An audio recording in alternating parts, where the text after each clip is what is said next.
bien d'intérêt avec ce sujet. Juste pour vous préciser, si vous avez des questions pendant le webinaire, n'hésitez pas à les mettre dans le chat et à la fin, soit vous les mettez dans le chat, soit vous pouvez réagir en levant la main pour qu'on essaye de pouvoir faire parler tous ceux qui le souhaitent. Donc, j'avais souhaité commencer par cette diapositive juste pour bien vous rappeler que c'est un sujet sur lequel la littérature est très pauvre. Je ne sais pas si vous avez déjà fait des recherches sur ces thématiques, mais les données d'épidémio sont quasi inexistantes. Sur la biomécanique Pierre Achis, il n'y a vraiment pas grand-chose. Les données qu'on retrouve, c'est surtout sur l'efficacité des orthèses dans les lombalgies. Et globalement, les résultats sont assez contradictoires. En fait, il y a une grosse hétérogénéité en termes de méthodos. Les effectifs sont très faibles. En général, c'est des études à moins de 50 patients. Et après, comme on discutait avec Alexandre, il y a une grande variabilité interindividuelle qui fait qu'en fait, c'est compliqué de construire des études sur ce type de sujet. Mais du coup, on manque de preuves. Alors, ça ne veut pas dire que le sujet qu'on va traiter aujourd'hui n'est pas intéressant, mais que c'est un sujet qui est compliqué. Et du coup, on va essayer de vous le débrouiller en partie. Et juste pour vous prouver qu'il n'y a vraiment pas beaucoup de données sur le sujet, vous voyez, quand j'ai fait la recherche PubMed foot orthosis et low back pain, je n'ai eu que 12 résultats. Euh, hop. Donc, de quoi on va parler aujourd'hui? Je vais commencer par faire des rappels anatomiques et biomécaniques en essayant d'y aller étape par étape. C'est pas une partie qui est hyper simple, mais qui est très importante pour comprendre la suite du topo. Ensuite, je vous ferai un bref rappel épidémio, surtout pour vous citer les situations qui sont les plus fréquentes. Alexandre vous fera ensuite quand et comment faire un examen podologique en focalisant sur l'inégalité de longueur de membre inférieur. S'il y a des internes qui sont connectés, vous faites peut-être pas encore tous des consultations, mais c'est une problématique qui est beaucoup rapportée par les patients, qui les inquiète beaucoup, un peu comme quand ils vous rapportent qu'ils ont un bec de perroquet sur une IRM, par exemple. Sachant que c'est quelque chose qui est très compliqué à diagnostiquer, etc. Donc, on fera un focus là-dessus. Ensuite, sur les différents types de semelles et de corrections, la prescription en pratique et puis la place de la kiné et de l'adressage en MPR assez rapidement. Donc c'est parti, rappel anatomique et biomécanique. J'ai choisi de commencer par le rachis. Alors je ne vais pas vous faire toutes les causes de lombalgie, hein. C'est vraiment vous réexpliquer le concept de stabilisation lombopelvienne. C'est vraiment un concept dynamique. C'est comment le rachis fait pour contrôler sa position vis-à-vis du pelvis et des membres inférieurs. Ça implique à la fois des ajustements posturaux et puis à la fois tout ce qui est production et transfert des forces vers les membres inférieurs et puis en distalité des chaînes musculaires. Donc ce système lombopelvien, de quoi il est composé? Vous pouvez accrocher vos ceintures pour bien écouter ce qui va suivre. On va y aller étape par étape. Donc d'abord, il y a un système qui est dit passif, c'est le système ostéo-articulaire. Donc c'est le rachis lombaire, les sacroiliaques, la symphyse pubienne, les articulations coxofémorales. Et puis ça contient aussi tout ce qui est disques intervertébraux, ligaments, capsules. Ça sert pour la résistance mécanique en zone neutre, c'est-à-dire qu'il n'y a pas trop d'adaptabilité. Et en gros, dès que ce système est dépassé, il fait intervenir un système musculaire qui, lui, est actif. Le système musculaire actif, il est divisé en deux. Il y a les muscles stabilisateurs et puis il y a les muscles mobilisateurs. Donc sur cette diapo, je vous présente les muscles stabilisateurs. Eux, ils ont principalement donc un rôle postural. Ils sont courts et ils ont des insertions segmentaires pour pouvoir vraiment raidir certains segments, notamment du rachis. Donc vous avez le long épineux, les intertransversaires, le muscle multifide. Et puis, vous avez des stabilisateurs plus globaux, le psoas et le carré des longs, qui, eux, cherchent à stabiliser les mouvements de rotation rachis-bassin. À côté de ça, vous avez des muscles mobilisateurs, qui, eux, sont pour les mouvements rapides et de grande amplitude, qui sont plus larges et plus superficiels. Vous avez les muscles abdominaux, le long thoracique et l'iliocostal lombaire. Et puis vous avez tous les muscles qui vont vers la périphérie, notamment les muscles fessiers, les adducteurs, qui servent au transfert des forces. Et enfin, dans ce système, vous avez le système sensorimoteur, qui est le système nerveux qui va servir à la coordination spatio-temporelle en transmettant via les propriécepteurs musculaires. Et donc, en gros, ce qu'il faut retenir, c'est que ce système, pour qu'il s'adapte, euh, il est composé de choses multiples et variées, mais l'important, c'est il va transmettre des forces, notamment en périphérie et notamment vers les membres inférieurs. Voilà pour le rachis. On va passer au pied où je vais détailler un tout petit peu plus parce qu'en général, on connaît moins bien. Donc très rapidement sur la biomécanique du pied, le pied et la cheville, c'est hyper important, ça soutient tout le poids du corps, ça permet des appuis stables à la marche. Et donc il y a besoin des articulations, des muscles pour qu'il y ait une fluidité de la marche, et après les ligaments qui sont fondamentaux pour la stabilité. Donc la cheville et le pied, ils sont aussi composés d'un système passif et d'un système actif. La cheville, elle va jouer sur tout le contrôle du valgus, du varus, de la stabilisation de l'arrière-pied et de la proprioception. Et le pied, il va vraiment avoir une adaptabilité à la marche, notamment avec un creusement de la voûte plantaire pour s'adapter aux irrégularités du sol, une élasticité, une souplesse de la plante qui permettent d'être amortisseurs. Et donc, quand il y a un problème de l'un ou de l'autre, c'est là où on va avoir des décompensations et donc toutes les problématiques au niveau du pied qui vont faire décompenser le système lombopelvien. Euh, Avant de passer aux pathologies du pied qu'on peut avoir, juste un rappel sur l'examen du pied.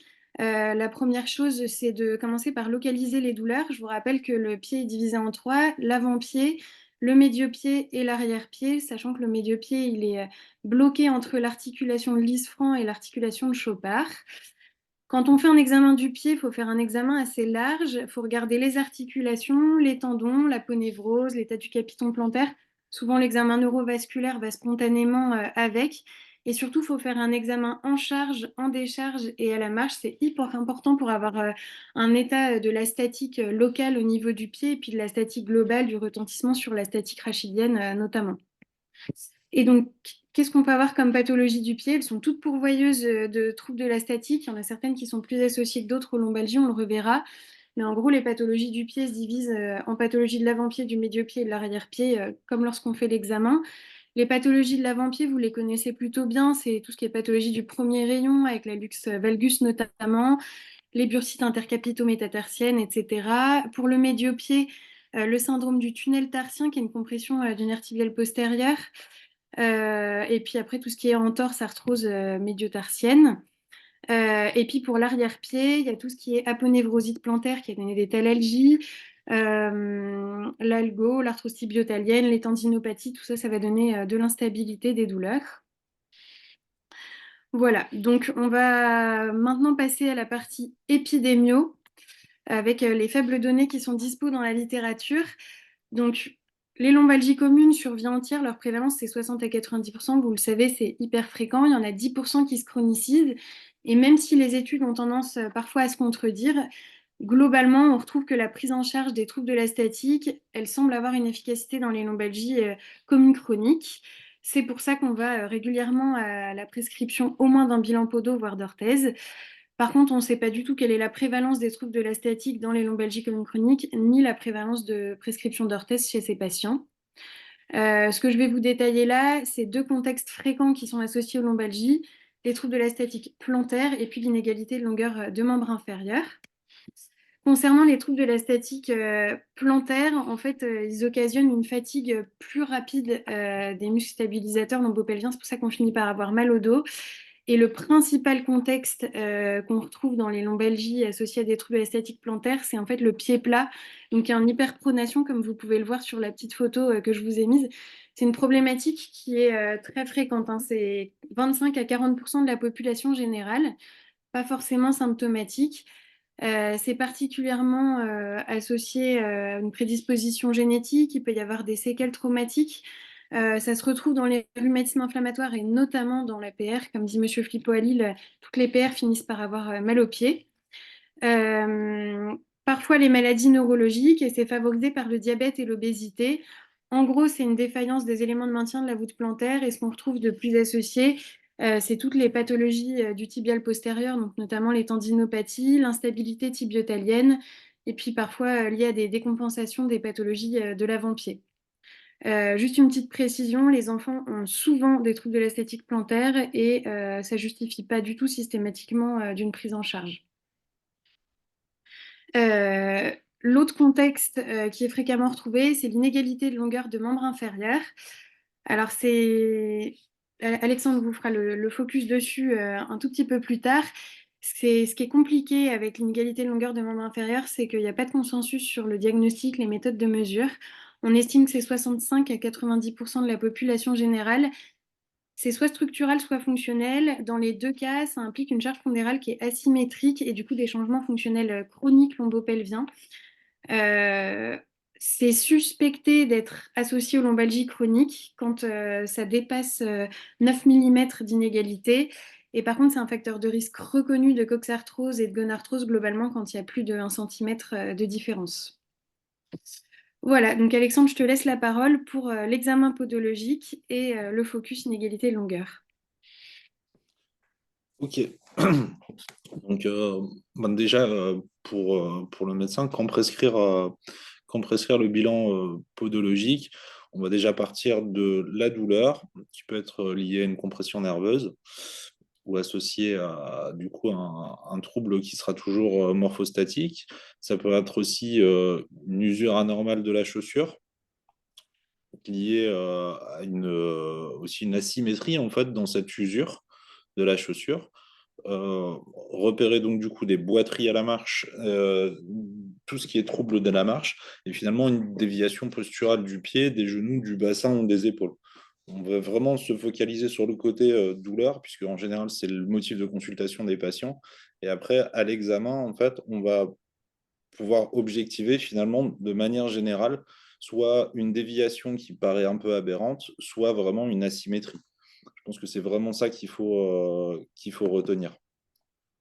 On va pouvoir passer du coup. Donc sur l'examen clinique rapide, comme le disait Charlotte avant, on va scinder un petit peu entre avant, médio-pied, arrière-pied. Nous, les podologues, on a quand même l'habitude de passer d'abord sur l'empreinte. Donc on va avoir trois types d'empreintes, hein, le pied plat, le pied creux et une image de pied creux qui va être appelée plutôt pied valgus, qui est souvent en fait associé à un pied plat, puisque en fait sans le podoscope en fait on n'a pas cette image. Donc le pied valgus, on va avoir une image de pied plat, mais qui n'est pas un pied plat puisqu'on n'a pas en fait un effondrement complet de la voûte sur podoscope.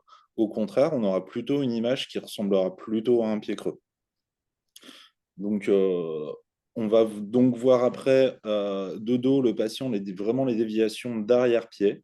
Donc, souvent, en fait, on va retrouver du valgus, mais ce valgus, il est souvent lié à un effondrement plutôt du médio-pied. Donc, on va retrouver notre pied valgus avec un valgus associé et vraiment un effondrement au niveau du médio-pied.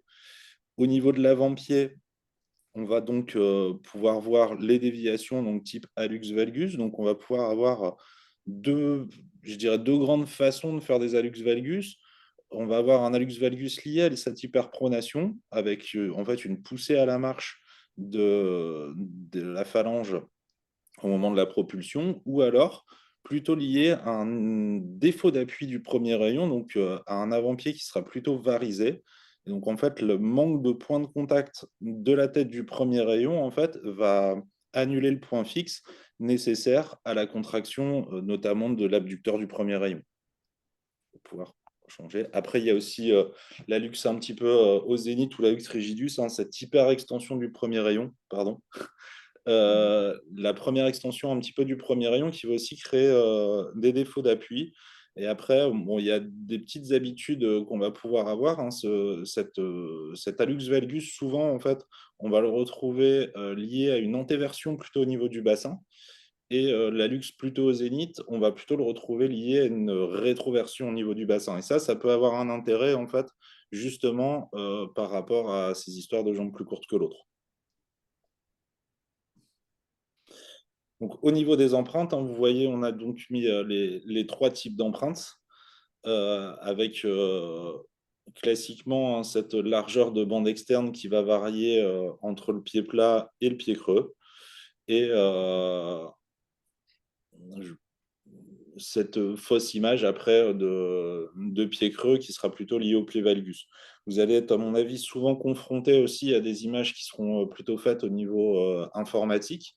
Donc, vous avez deux grands types en fait de logiciels qui vont permettre de le faire. Donc, c'est des capteurs qui sont un peu différents.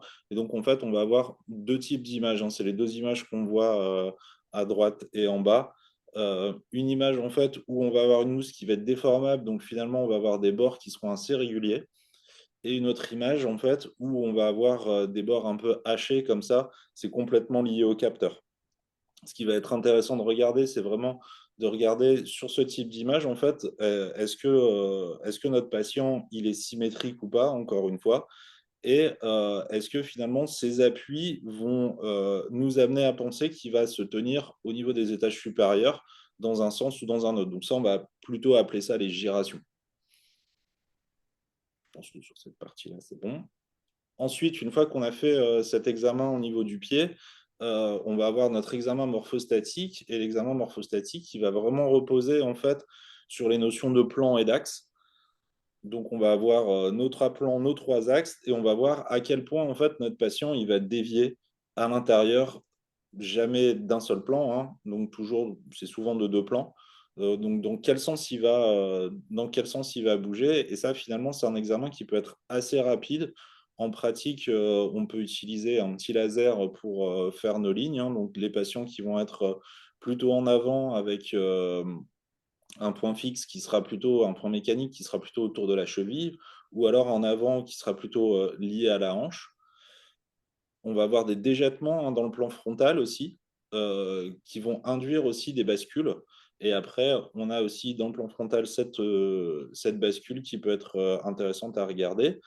L'idée, c'est de regarder en fait si la bascule, elle va être homolatérale avec la bascule scapulaire ou pas. On va se retrouver vraiment dans diverses possibilités au niveau de l'examen. L'intérêt, et je pense que ce qui est intéressant pour passer directement au côté prise en charge par semelle, c'est de voir si ces déviations, en fait, elles sont assez logiques entre elles ou pas du tout. C'est surtout ça qu'il faut regarder.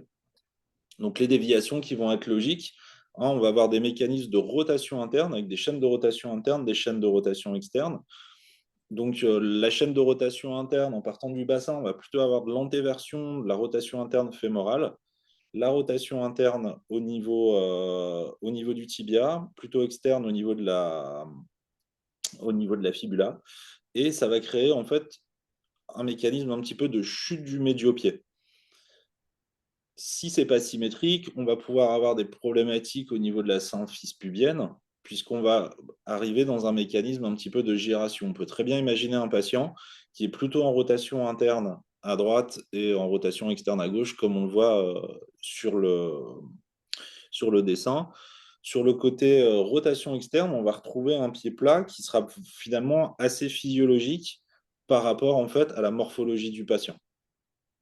Donc tous les pieds plats ne sont pas forcément pathologiques. On va avoir plutôt des physiologies en fait qui vont nous amener vers un pied plat, qui sera du coup plutôt bien toléré par le patient et d'autres qui le sont un petit peu moins. Ensuite, au niveau, donc là on a vu l'examen morphostatique. Après, ce qui me paraît moins intéressant, c'est aussi de voir comment on va être capable de bouger notre patient. Donc là, on a un ensemble de tests cliniques qui peuvent être de l'équilibre unipodal, comment en fait le pied va réagir à cette position un petit peu unipodale et comment les structures au-dessus vont s'adapter. Est-ce qu'elles vont rester dans l'axe? Est-ce qu'on va avoir une surcompensation, par exemple, au niveau du genou, avec souvent beaucoup de rotation interne au niveau du genou? Et après, si le patient il est plutôt stable, on va pouvoir justement sur la deuxième image aller le challenger un petit peu en lui demandant en fait d'aller mettre soit la jambe qui est en l'air vers l'arrière, ce qui va provoquer en fait une rotation, soit la jambe, donc plutôt une rotation interne, soit la jambe, on va l'amener plutôt vers l'avant. Et là, on va aller chercher une rotation externe. Donc ça, c'est quelque chose que moi, personnellement, je fais très souvent, notamment chez les sportifs multidirectionnels, où on va aller chercher justement, en fait, ces positions qui simulent un petit peu le changement de direction. Après, on va pouvoir aller regarder au niveau du bassin comment on va bouger le bassin. Donc, on va pouvoir aller chercher en fait de la rotation. Donc là, on a une image de rotation de tête, mais on peut très bien l'imaginer juste au niveau du bassin. Des inclinaisons où on va pouvoir mesurer un petit peu la distance main-sol. Est-ce qu'elle est symétrique des deux côtés? On va avoir le penché en avant qui va suivant les praticiens, se fixer au niveau des épines iliaques postérieures où on va aller voir en fait la mobilité de la sacro-iliaque, ou alors simplement au contact de la peau où on va aller voir la mobilité des tissus. Il y a deux écoles, il y a deux façons de voir les choses et deux façons d'interpréter aussi au niveau des tests. L'idéal, c'est toujours de retrouver en fait cette symétrie dans le mouvement et une amplitude qui va être correcte. On va regarder en fait si le mouvement il est ample et s'il se fait de manière assez fluide. Il y a des patients qui vont avoir en fait une bonne amplitude de mouvement, mais ce mouvement il va se faire de manière saccadée. Ça, pour moi, c'est pas physiologique. C'est un bon outil du coup aussi en consultation pour vous, pour aller tester les semelles en fait. Est-ce que avec la semelle, les mobilités s'améliorent, l'équilibre s'améliore? Donc là, on en vient du coup sur l'inégalité de longueur de membre. Donc on va retrouver sur les inégalités de longueur de membre deux familles, hein, comme le disait Charlotte tout à l'heure. Hein, nous, on appelle plutôt les vraies et les fausses. Donc les vraies, on va avoir plutôt vraiment une longueur de membre qui soit fémorale, soit tibiale différente, ou alors les fausses. Les fausses, elles vont être liées à un trouble statique asymétrique. La grosse difficulté, c'est que la vraie, elle est parfois compensée en fait par un trouble statique asymétrique. Donc, pour le retenir facilement, tout ce qui va sur l'interne en trouble statique va plutôt diminuer en fait la longueur de jambe. Tout ce qui va sur l'externe va plutôt essayer d'agrandir cette jambe. Donc en charge, sur l'examen, on va pouvoir examiner notre patient en charge, en décharge et avec l'aide de l'imagerie. Donc en charge, on va aller voir au niveau des crêtes iliaques, est-ce qu'on a une crête iliaque qui est plus haute que l'autre? On va pouvoir regarder aussi au niveau des épines iliaques postérieures, est-ce qu'il y en a une qui est plus haute que l'autre? Est-ce que c'est du même côté que ma bascule scapulaire? Et on va surtout aussi aller voir l'épine iliaque antérieure. C'est elle qui va nous dire si tout part du même côté ou si on a une différence. Ça, c'est dans le mécanisme en fait de torsion du bassin où en fait l'antéversion va venir baisser l'épine iliaque antérieure et la rétroversion par la mécanisme de rotation externe, hein, va venir lever en fait l'épine iliaque. Donc, dans le cas d'une torsion, on va avoir une épine iliaque du côté haut. L'épine iliaque, excusez-moi, il faut mettre aussi sa ceinture. L'épine iliaque du côté haut, elle va être basse et du côté bas, elle va être haute. Donc déjà, on a un premier focus sur le patient. Euh, Parfois, en fait, si on est du côté haut sur un valgus, ça sent quand même un petit peu l'ILMI. En décharge, on va donc venir allonger notre patient et on va aller regarder un petit peu trois points qui me paraissent pour moi assez essentiels. On va aller regarder en fait la distance entre ces deux malléoles, est-ce qu'elles sont alignées quand il a les jambes tendues. On va aller regarder aussi au niveau des épines iliaques, est-ce qu'elles sont alignées. Ça va nous permettre en fait d'évaluer une distance épine iliaque antérieure, malléole interne. J'aime bien, personnellement, faire aussi un petit test les jambes pliées, là, comme on voit sur le dessin, ce qui permet un petit peu aussi d'objectiver les choses. Moi, j'aurais tendance à penser qu'on est sur une vraie jambe plus courte que l'autre si tout va dans le bon sens. Encore une fois, si j'ai bien ma main du bon côté qui est plus basse, mes épines qui sont plus basses du même côté, le test au niveau avec les malléoles, le test des iliaques en décharge et cette hauteur de genou. La hauteur de genou, elle va être intéressante aussi à montrer à notre patient. Ça, sur l'éducation thérapeutique, je trouve que c'est bien parce qu'effectivement, les patients, ils arrivent en disant j'ai une bascule, donc j'ai une jambe plus courte que l'autre. Ils viennent chercher chez nous des talonnettes. Et en fait, quand on les met comme ça, les jambes pliées et qu'on leur fait regarder les genoux et qu'ils se rendent compte qu'en fait, leurs genoux sont à la même hauteur, déjà, on peut commencer un petit peu à discuter d'autre chose que de la talonnette. Dans les mécanismes du coup de torsion, hein, ça je l'avais parlé, d'accord, la symphyse pubienne, donc on était bon. On peut passer du coup, pardon. Donc là, voilà, je vous en ai parlé hein, sur en charge, les bascules scapulaires et pelviennes. Souvent, on va avoir dans le cadre de la vraie jambe courte, on va tout avoir du même côté. les troubles statiques asymétriques, donc le valgus calcanéen génuvalgum, voire le génuflexum aussi. Parfois, on a des patients qui vont faire du flexum pour raccourcir leurs jambes et de l'autre côté, éventuellement, un récurvator. La distance, on est bon. Donc le piège de la torsion, on va vraiment avoir en fait au niveau de la radio, donc ça va aussi, la radio va pouvoir nous donner des indices au niveau de cette torsion. Alors souvent les radiologues vont nous donner en fait des hauteurs au niveau des têtes fémorales. Euh, Là, par exemple, sur la première radio, on va avoir vraiment une bascule. Et en fait, moi, j'aurais toujours tendance à regarder pour essayer d'un petit peu d'estimer en fait le mouvement dans le troisième plan qui n'existe pas au niveau de la radio. C'est d'aller regarder un petit peu en fait les foramen obturés. Est-ce que finalement ils ont le même aspect? Ça va nous donner en fait une idée sur est-ce que mon bassin il est plutôt en anté ou en rétroversion. Ça va être souvent associé aussi à la visibilité du petit trochanter. Est-ce que le petit trochanter, il est beaucoup visible? On est dans le cadre d'une rotation externe, donc du coup plutôt de la rétroversion. Est-ce qu'il est peu visible? Là, on sera plutôt dans le cadre d'une rotation interne, donc dans l'antéversion. Donc c'est vraiment moi les trois points que j'aime bien regarder en radio, encore une fois, pour pouvoir pondérer un petit peu le chiffre qui sort sur l'inégalité de longueur de membre parce que c'est rarement en fait la compensation qu'on va pouvoir donner en termes de hauteur de talonnette. En général, ce qu'on nous apprend à l'école, c'est de regarder la taille de la radio et de mettre la moitié, voire la moitié plus un. Mais il y en a qui parlent d'un tiers. Donc en fait, déjà au niveau de l'enseignement, c'est assez flou. Moi, je pense que au niveau du test, ça va être intéressant de voir en fait comment le patient il va réagir avec quelle hauteur de talonnette. Pourquoi? Parce qu'en fait, la talonnette, elle va avoir un effet, certes, dans le plan horizontal, dans le plan frontal, pardon, mais elle va aussi avoir un effet dans le plan sagittal, en créant de l'antéversion du bassin. Donc, si on crée de l'antéversion du bassin, on a tendance à rallonger encore un petit peu la jambe. Sur le pangonogramme, pareil, on va avoir parfois en fait des choses qui sont assez perturbantes parce que cliniquement, on n'a pas forcément en fait l'inégalité de longueur de membre qui saute au jeu. Par contre, on a nos chiffres et je pense que c'est aussi pas mal tributaire de comment le patient s'est mis au niveau de la radio.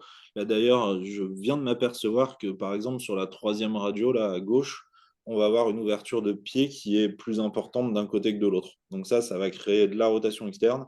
Donc ça va tendance à partiellement raccourcir un petit peu notre membre, quoi.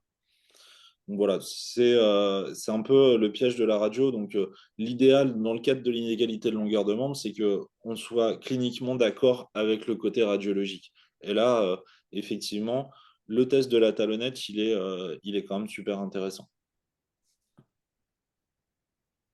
Donc les différents types de semelles.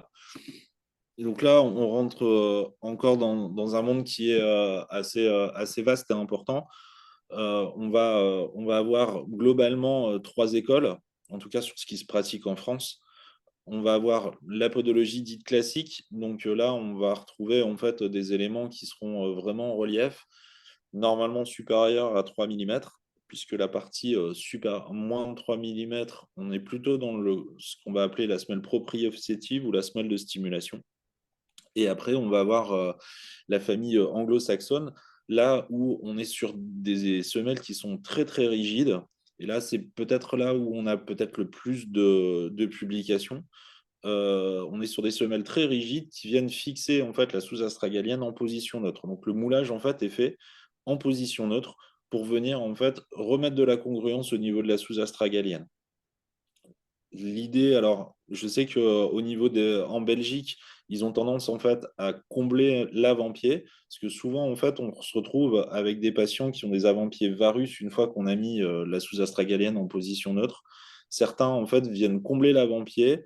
Sur la méthode qui est enseignée en France, on ne comble pas l'avant-pied parce qu'en fait, on compte en fait sur le fait que l'avant-pied soit un petit peu supinaté pour qu'au moment de la propulsion, le travail d'abaissement du premier rayon se fait. Je pense qu'on est bon. Après, en fait, on va avoir à l'intérieur, que ce soit de la semelle proprioceptive ou de la semelle classique, on va avoir le thermoformage ou pas le thermoformage, sachant que la semelle de biomécanique anglo-saxonne, elle est toujours thermoformée, voire imprimée en 3D aujourd'hui. Donc, le thermoformage, alors les patients en général aiment bien parce que ça ressemble à des vraies semelles. Euh, mais il n'a pas forcément toujours un intérêt. Pour moi, l'intérêt mécanique, déjà, il va être plutôt pour augmenter la surface de contact du pied avec la semelle. Donc là, ça peut être intéressant aussi pour les patients qui ont des troubles de la circulation de retour. Donc on vient augmenter un petit peu l'appui. Donc potentiellement la circulation de retour. Après, mécaniquement, ça vient plutôt essayer de répartir un petit peu plus les charges. On augmente la surface, donc on diminue la pression. On va pouvoir aussi utiliser ce thermoformage en position un peu plus corrigée au niveau du pied, où on va pouvoir renforcer en fait. Donc on va avoir une semelle qui ne sera pas comblée, qui ne sera pas plate en dessous, qui aura en fait la forme du pied, mais sur laquelle on va pouvoir inclure des rigidités. En gros, on va avoir deux solutions. Soit on va utiliser une semelle classique ou thermoformée comblée et on va venir pousser le pied en fait pour qu'il reprenne sa position. Soit on va travailler avec une semelle thermoformée renforcée où le pied il va partir de sa position et en fait la déformation sera contrôlée. C'est le choix en fait entre finalement bloquer le pied ou lui permettre quand même une certaine mobilité. Ça, c'est en fonction des habitudes du podologue ou en fonction du patient pour ceux qui pratiquent les deux techniques. Le problème du thermoformage et de l'impression 3D, voire du fraisage numérique aussi, parce que ça se fait aussi, c'est que c'est quand même des semelles qui deviennent un peu plus encombrantes dans la chaussure. Donc, parfois, les patients bah, ont un inconfort à cause du volume chaussant et bah, abandonnent aussi un petit peu la semelle. Donc, ça peut être parfois un dialogue avec le patient en disant, bon, voilà, vous avez besoin plutôt de ça, mais j'ai bien vu que vous n'allez pas les mettre parce que vous avez envie de continuer à mettre vos chaussures. Donc, on peut parfois passer par des chemins un peu plus détournés, quoi. Donc, sur le choix, que ce soit de la technique ou faire des semelles en fonction d'une pathologie, on ne va pas vraiment avoir de recommandations officielles. Ça va être très praticien dépendant. Il y a des praticiens qui, quel que soit le patient, vont finir par faire une semelle, d'autres pas. Euh, le problème, et moi, ce que j'ai coutume de dire, c'est que un podologue, il ne va pas forcément soigner une pathologie, il va plutôt soigner une position d'un patient. L'idée, c'est d'avoir en fait une relation entre est-ce que le motif de consultation du patient il est cohérent avec la pathologie et est-ce que en fait ma stimulation plantaire ou mon repositionnement plantaire a un effet en fait sur la zone qui pourrait être douloureuse ou dysfonctionnelle. Sur le choix de la technique, du coup, alors là, je ne peux parler que pour moi parce que ça va vraiment dépendre des podologues. Je vais vraiment essayer de faire sur un pied qui est très dévié avec une personne qui va être très très lourde sur une déviation assez logique. Je vais plutôt aller chercher du mécanique pour aller le replacer, voire des fois le contrôler un petit peu. Si vraiment c'est important et qu'on a des déviations qui vont être un petit peu complexes, on va juste mettre le positionnement de la sous-astragalène en position neutre, donc plutôt la méthode anglo-saxonne qui peut être intéressante. Alors, celle-là, elle est quand même, moi personnellement, je l'utilise assez rarement parce qu'on est quand même sur des semelles très dures qui parfois sont pas très bien supportées. Euh, et après, on va avoir donc la semelle proprioceptive où voilà, on est face à un pied qui se tient plutôt bien, mais on a pas mal de déviations. Et en fait, au test, on a une belle réponse avec nos stimulations de moins de 3 mm. Donc ça peut aller même jusqu'à moins d'un millimètre. Là, j'ai eu vent d'une publication qui disait que une stimulation de 0,8 mm sous un gros orteil permettait de diminuer la surface d'oscillation sur les plateformes baropodométriques. Donc, il se passe des choses même en dessous du millimètre. Donc sur l'évaluation des résultats, euh, encore une fois, là, c'est très très très variable en pratique. On, on a coutume de dire que en 3 à 12 semaines, on doit avoir des résultats, voire une tendance. Euh, Là, pour le coup, ça va être aussi complètement dépendant de comment a été portée la semelle. Euh, Est-ce qu'il y a un périmètre de marche suffisant avec la semelle? Ça, c'est aussi un petit peu patient dépendant.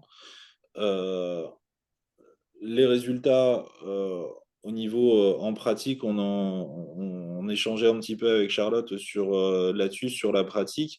On peut avoir des patients qui, en sortant du cabinet, disent j'ai plus mal. On a parfois ça sur les épines calcanéennes, par exemple. Euh, et des fois où on va galérer pendant plusieurs semaines, voire plusieurs mois. Donc c'est vraiment très variable en fonction du patient.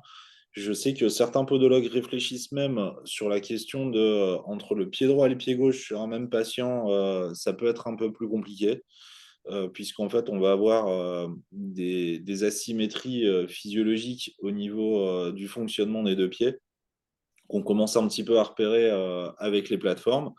Donc là, il y a un travail aussi à faire, même en fonction de la latéralité du patient.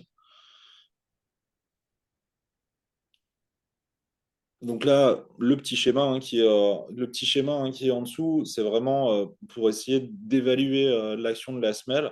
Donc, je suis parti de cette idée-là de me dire que la symétrie parfaite n'existe pas parce qu'on est latéralisé.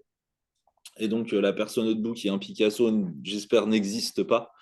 Peut-être que certains d'entre vous en ont croisé.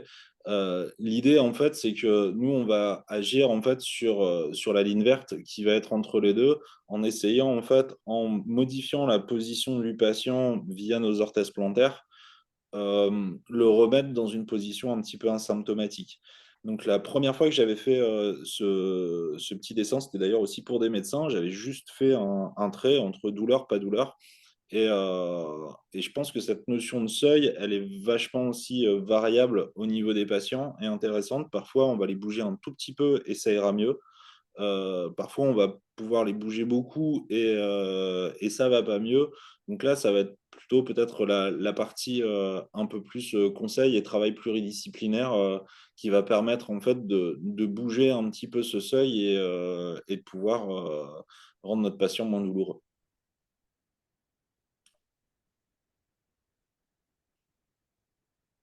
On va passer à la prescription. Je sais pas si tu veux en parler ou... On peut en discuter déjà ensemble s'il y a des questions à ajouter sur votre pratique et la nôtre, du coup. Sur la pratique de prescription.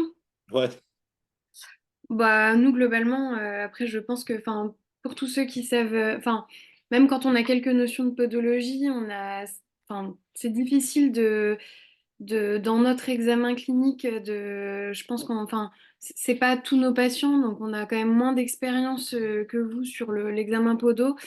Et je pense que l'examen podo nous sert surtout à se dire, bon, est-ce que je l'envoie chez le podologue faire un bilan ou est-ce que je l'envoie pas? Mais c'est vrai que, enfin, en tout cas, je parle pour moi, j'ai beaucoup de mal à préciser ma demande en général. Je demande au podologue de refaire une évaluation après la mienne si je la juge intéressante, sans demander forcément des semelles. Mais c'est vrai que je précise pas beaucoup plus mon ordonnance en général. Je précise plus le motif en disant que j'ai l'impression qu'il se passe quelque chose en termes de statique, etc. Et que pour moi, ce serait peut-être intéressant, ouais. En tout cas, en termes de constat, vous avez bien vu que du coup, on n'a pas de preuves scientifiques solides sur le fait que ça marche. Après, dans l'expérience clinique, on a l'impression que ça marche de mettre des semelles.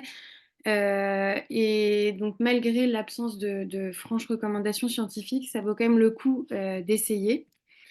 Donc, ce qui est nouveau, c'est que la prescription initiale, avant, c'était forcément une ordonnance par un médecin. Maintenant, ça peut être fait directement par le podologue. Et c'est des ordonnances de petit appareillage, donc c'est des ordonnances classiques. Ce qui est important de préciser, c'est qu'il n'y a pas d'indication à visée préventive, donc on n'appareille pas tous les pieds plats, on n'appareille pas toutes les petites asymétries, parce qu'en plus, on a des défis biologiques, et donc voilà. Et puis, c'est important de préciser que l'appareillage plantaire est toujours bilatéral, même quand il y a un membre inférieur qui est plus court que l'autre, on ne va pas en corriger qu'un seul.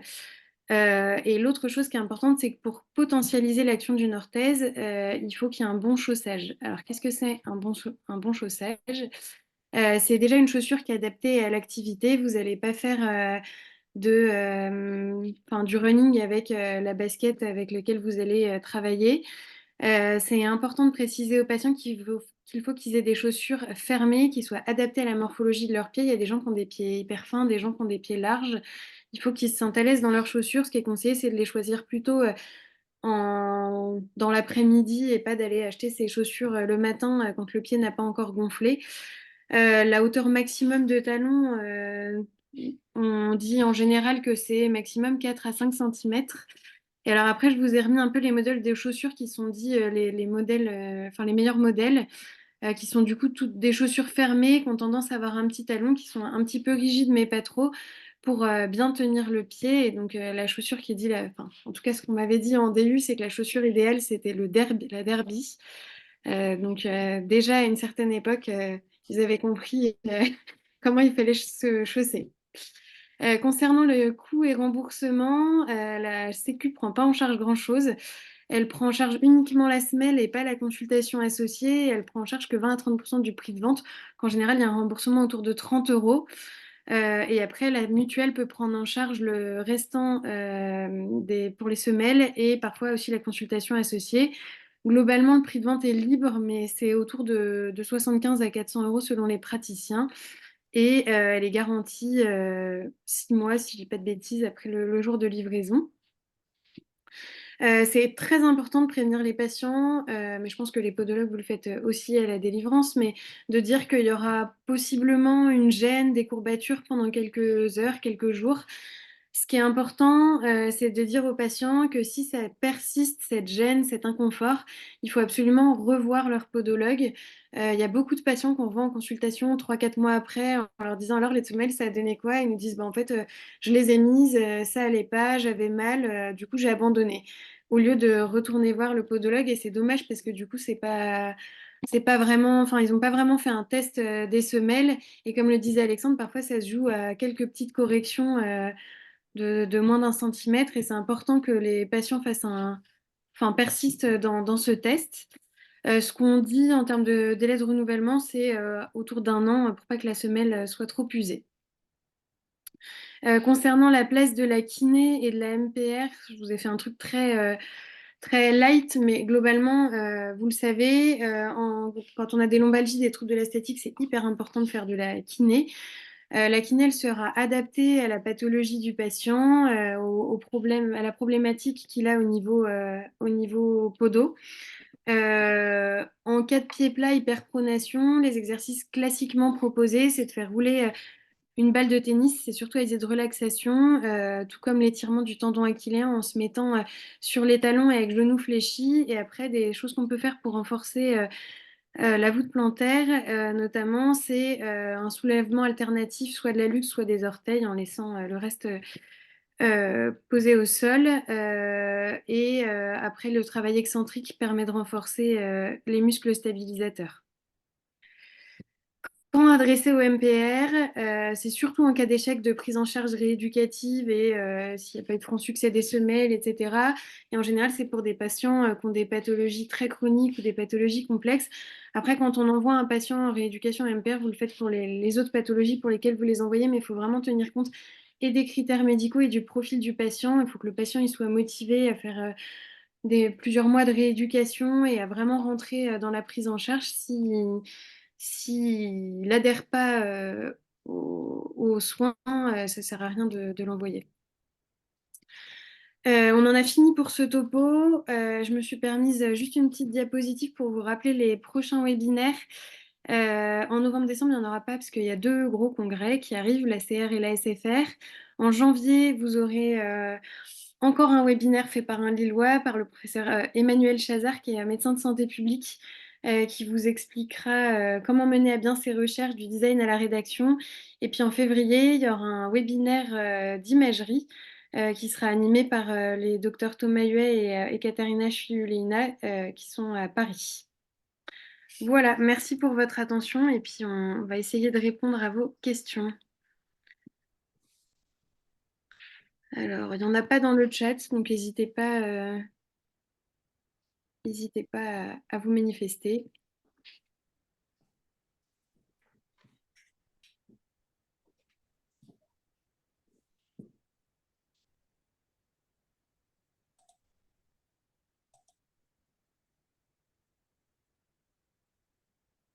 Bon, j'ai l'impression qu'on a été clair alors, hein.